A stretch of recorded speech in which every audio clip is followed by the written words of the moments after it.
മഹാലക്ഷ്മി സീരിയലിന്റെ ഇന്നത്തെ എപ്പിസോഡ് റിവ്യൂയിലേക്ക് എല്ലാവർക്കും സ്വാഗതം. അങ്ങനെ മഹിയെ കാണാനായിട്ട് അനന്തുവിന്റെയും ലേഖയുടെയും വീട്ടിലേക്ക് കണ്ണം പോകുന്നുണ്ട്.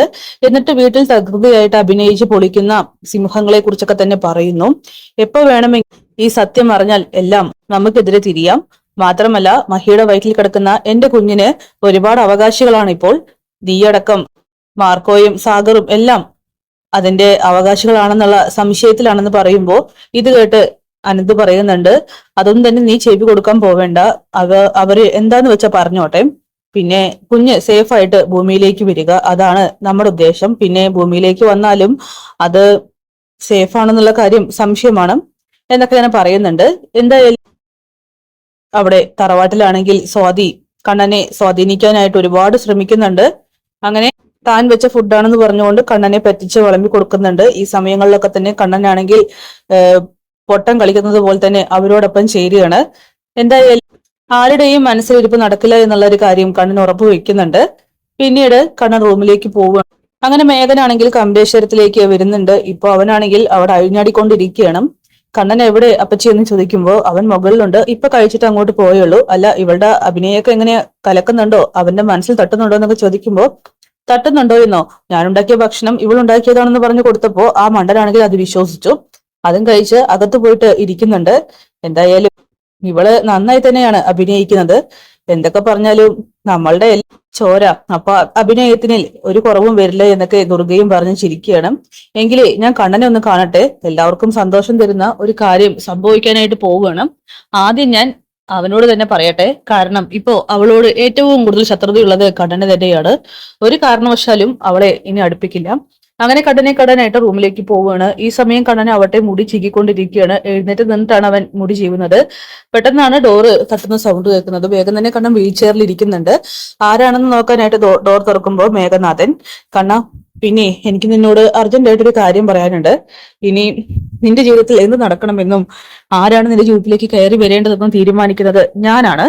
അതുകൊണ്ട് തന്നെ ഇനിയൊരു പെൺകുട്ടി ഉണ്ടെങ്കിൽ ഞാൻ സെലക്ട് ചെയ്യുന്ന പെണ്ണിനെ നീ വിവാഹം കഴിച്ചാൽ മതി എന്നൊക്കെ പറയുകയാണ്. അതൊക്കെ ഇപ്പൊ എന്തിനാ സംസാരിക്കേണ്ട സമയം എത്തിക്കഴിഞ്ഞു, അതുകൊണ്ടാണ്. പിന്നെ നിനക്ക് ഏറ്റവും ബുദ്ധിമുട്ടായിട്ട് മുന്നിൽ നിൽക്കുന്നത് ഒരുത്തിയാണെന്ന് ഞങ്ങൾക്ക് എല്ലാവർക്കും അറിയാം, ആ മഹാലക്ഷ്മി. അവൾ നിന്നെ തേച്ചിട്ട് പോയവളല്ലേടാ. എന്തൊക്കെ പറഞ്ഞാലും കല്യാണം കഴിഞ്ഞ് പിറ്റേ ദിവസം ഒരുത്തിനെ റൂമിലേക്ക് വിളിച്ച് കയറ്റിയവളാണ്. അപ്പൊ തന്നെ അടിച്ചിറക്കി വിടേണ്ടവളെ നീ ഇത്രയും കാലം പൂജിച്ച് നടന്നു. അതുകൊണ്ട് തന്നെയാണ് നിനക്ക് ഇത്രയും വലിയ ശിക്ഷ കിട്ടിയത്. ആരുടെയോ സതതിയെയും വയറ്റിൽ ചുമന്ന് നടക്കുന്നു. അവളെ അങ്ങ് തട്ടിക്കളയാടാ. അവള് സൈറ്റിലേക്ക് പോകുന്നുണ്ട്. ഞാൻ അവിടെ എന്റെ ഒരാളെ ഏർപ്പാടാക്കിയിട്ടുണ്ട്. ഇത് കേൾക്കുമ്പോ തന്നെ കണ്ണന്റെ നെഞ്ചങ്ങോട്ട് കലങ്ങുകയാണ്. എന്താ നീ പറഞ്ഞ്? മഹി സൈറ്റിലേക്ക് പോകുന്നുണ്ടെന്നോ കണ്ണൻ ചോദിക്കുന്നു. അതെ, മഹാലക്ഷ്മി ഇന്ന് സൈറ്റിലേക്ക് പോകുന്നുണ്ട്. അവിടെ വെച്ച് അവൾക്ക് ജീവൻ നഷ്ടപ്പെടാനുള്ള എല്ലാ കാര്യങ്ങളും എന്റെ ആളുകൾ ചെയ്തിട്ടുണ്ട്. അവൾ ഇന്ന് തീർന്നടാ കണ്ണ. അതോടുകൂടിയിട്ട് ആ ശല്യം നിന്റെ ജീവിതത്തിൽ നിന്ന് ഒഴിഞ്ഞു പോകും. നീ എഴുതിക്കെടുത്ത സ്വത്തുക്കളൊക്കെ തന്നെ തിരിച്ച് നിനക്ക് തന്നെ കിട്ടും. അതോടുകൂടിയിട്ട് നീ സ്വതന്ത്രനാവും. പിന്നീട് നിന്റെ ജീവിതത്തിലേക്ക് ഒരു പെണ്ണ് വരണം. ഇതൊക്കെ കേട്ട് കണ്ണനാണെങ്കിൽ തനിക്ക് കുറച്ച് റെസ്റ്റ് എടുക്കണമെന്നും അവിടെ നിന്നും പോവാനായിട്ട് പറയുകയാണ്. പിന്നീട് വേഗം തന്നെ കണ്ണനാവട്ടെ അനന്തുവിനെ വിളിക്കുന്നുണ്ട്.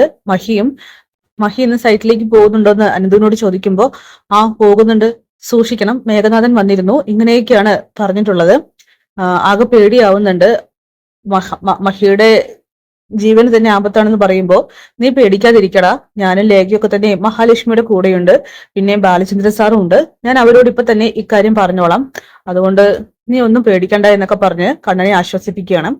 അപ്പൊ തന്നെ കണ്ണന് സമാധാനമാവുന്നുണ്ട്. പിന്നീട് മഹിയാണെങ്കിൽ ഓഫീസിലേക്ക് പോവുകയാണ്. ഓഫീസിൽ എത്തുമ്പോ തന്നെ ഉണ്ണിയെയാണ് ആദ്യം കാണുന്നത്. നിങ്ങൾ വീണ്ടും ഇങ്ങോട്ട് വലിഞ്ഞു കയറി വന്നോ? ഈ നടത്തെ അധിക കാലമൊന്നും ഉണ്ടാവില്ല. എത്രയും പെട്ടെന്നേ നിങ്ങളുടെ പേരുള്ള സ്വത്തുക്കളൊക്കെ തന്നെ തിരിച്ച് എടുക്കുമെന്നൊക്കെ പറയുമ്പോ എടുത്തിട്ട് സംസാരിക്കാം. അതുവരെ നീ എന്നെ ബഹുമാനിക്കണമെന്ന് മഹാലക്ഷ്മി ആണെങ്കിൽ ഉണ്ണിയോട് പറയുന്നു. ബഹുമാനോ? നിങ്ങളെയോ? നിങ്ങളെ പോലെ വൃത്തികെട്ട സ്ത്രീയെ എന്റെ ജീവിതത്തിൽ ഞാൻ കണ്ടിട്ടില്ല.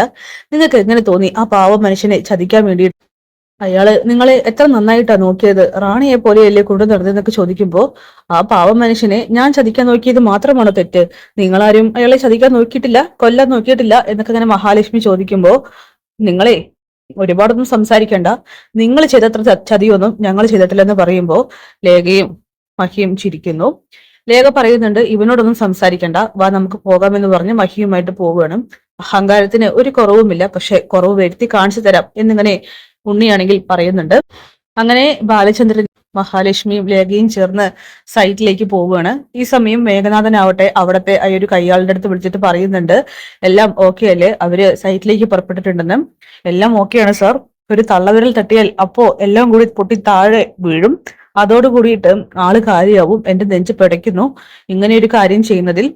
നീയൊന്നും പേടിക്കണ്ടടാ, എന്തായാലും ഞാനിപ്പോ അങ്ങോട്ട് എത്തിക്കോളാം, അവരിപ്പൊ തന്നെ എത്തുമെന്നിങ്ങനെ മേഘനാഥൻ പറയുകയാണ്. എന്തായാലും മഹാലക്ഷ്മി അവിടേക്ക് എത്തുന്നുണ്ട്. ലേഖയും ബാലചന്ദ്രനും കരുതലോട് കൂടി തന്നെയാണ് ഓരോ സ്റ്റെപ്പും എടുത്തു വെക്കുന്നത്. കാരണം അവർക്കറിയാം അവിടെ പലതും സംഭവിക്കാനായിട്ട് പോകുന്നുണ്ടെന്ന്.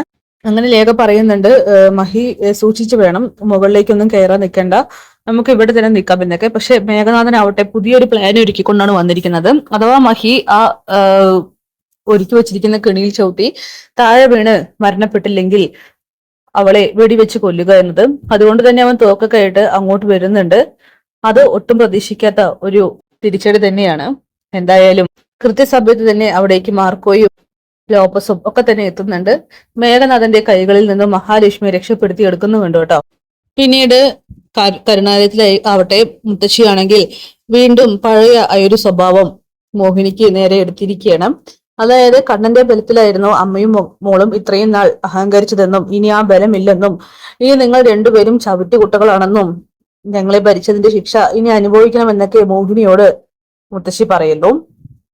ഇനി ആരൊക്കെ ഞങ്ങളെ ഒഴിവാക്കിയെന്ന് പറഞ്ഞാലും പഴയതുപോലെ നിങ്ങളുടെ അടിമയാവാൻ ഞങ്ങളെ കിട്ടില്ല എന്നും മോഹിനി തിരിച്ചടിക്കുന്നുണ്ട്. എടി നിന്റെ മോളെ, അവള് വൈകാതെ തന്നെ തെരുവിലാവൂടി, അതോടുകൂടിയിട്ട് നീയും പോയിക്കോ, നിന്റെ ആവശ്യം ഇവിടെ ഇല്ലെന്ന് പറയുമ്പോ എന്റെ മോൾ എവിടെയാണോ അവിടെ ഇരിക്കാൻ ഞാനും തയ്യാറാണെന്നൊക്കെ മോഹിനി തിരിച്ചടിക്കുന്നുണ്ട്. എന്തായാലും വീണ്ടും ശത്രുക്കൾ കളത്തിലേക്ക് ഇറങ്ങിയിരിക്കുകയാണ്, മഹാലക്ഷ്മിയെ കൊല്ലുക എന്നുള്ള ലക്ഷ്യത്തോട് കൂടിയിട്ട്.